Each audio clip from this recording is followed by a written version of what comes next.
This is your Barbados Today Evening News Update for Friday, August 23rd. Thanks for joining us. I'm Fernella Wedderburn.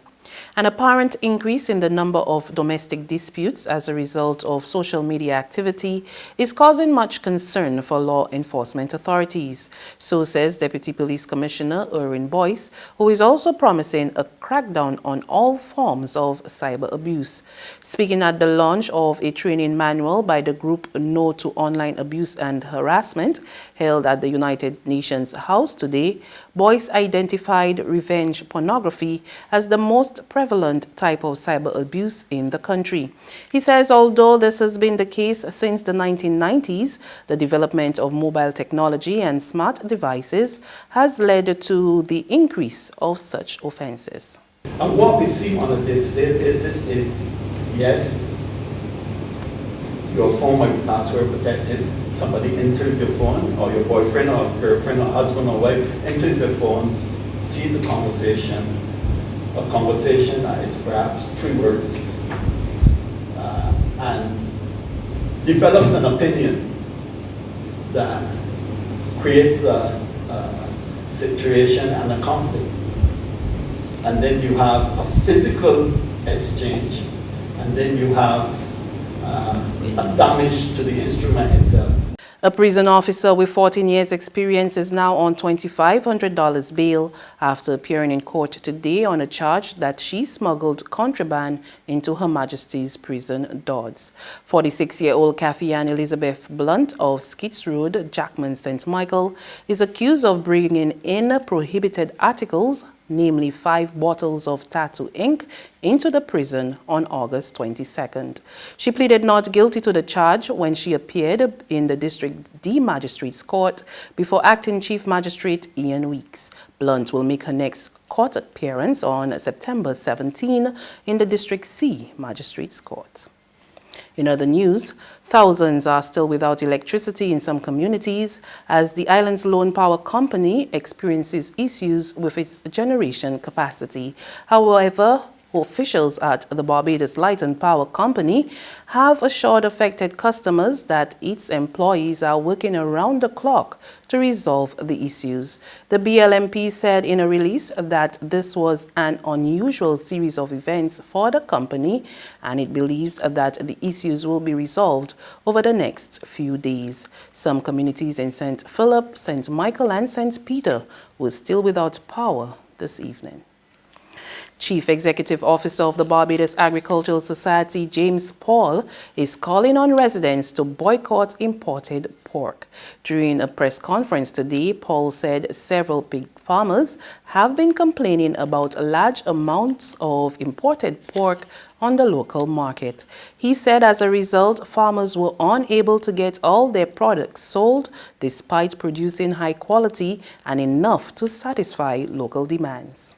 I would say this, if businesses out there are not supporting our local farmers, even at the time when we're going through the type of experiences that we're going through right now, and a lot of the reasons why we're going through it because of selfish interests, okay? I think, yes, I am calling on Barbadians to at least at this point in time, support your kith and kin.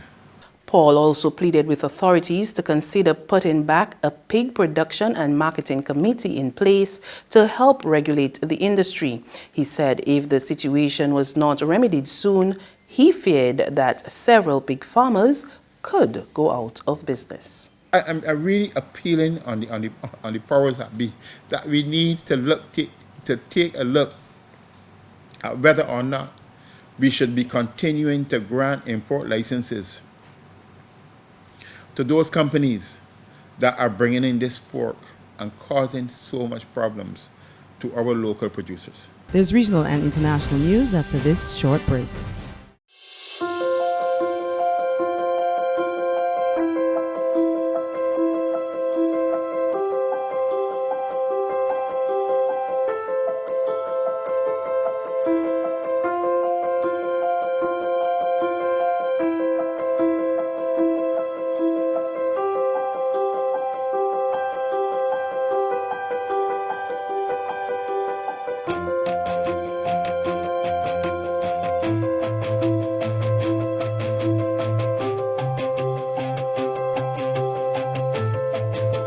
Barbados Today, news you can trust. To news from the region, we cast our eyes on impending weather in the Atlantic. Officials from the Miami-based National Hurricane Center say recent satellite wind data indicate that a low-pressure area has formed in association with a tropical wave located about 1,300 miles east-southeast of the Windward Islands.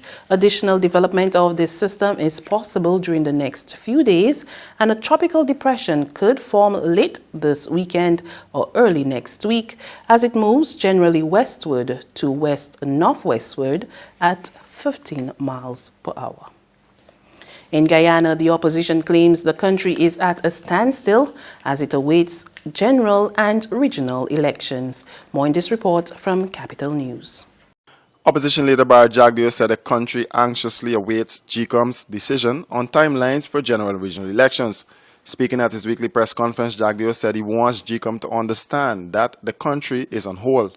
They must understand too, the Commission, that this country is on hold, basically. 800,000 people are waiting, and every day that passes by, for them it might be another day for 7 persons. But it's another stressful day for 800,000 people who don't know where we're going, one way or another. And therefore, the decision has to be made urgently. But Jagdeo said following the Chief Justice's ruling, he feels that the current House registration must stop immediately. And finally, European leaders threatened to tear up a trade deal with South America amid growing international dismay and anger with Brazil as the record number of fires in the Amazon forest intensifies. Officials of the United Nations have also been expressing concern over the situation. We're very concerned about these fires, both, I think, for the immediate damage that they're causing, and also because sustaining forests is crucial in our fight against climate change. All forests are essential for the health of the entire world. The international community recognizes this importance of the forest, not only the Amazon, but also the forests in the Congo Basin, in Indonesia. The health being of all these massive, massive forests is critical for the well-being of humanity. And that's news. But for the very latest, visit us at www.barbadostoday.bb. You can also subscribe to our e-paper, email updates, or like us on Facebook, and sign up for our breaking news alerts via WhatsApp. We're also on Isumi Media and bus terminals, as well as screenplay at supermarkets and gas stations near you. And you can also hear us on Mix 96.9 FM and Capital Media HD 99.3 FM. I'm Fernella Wedderburn. Good evening.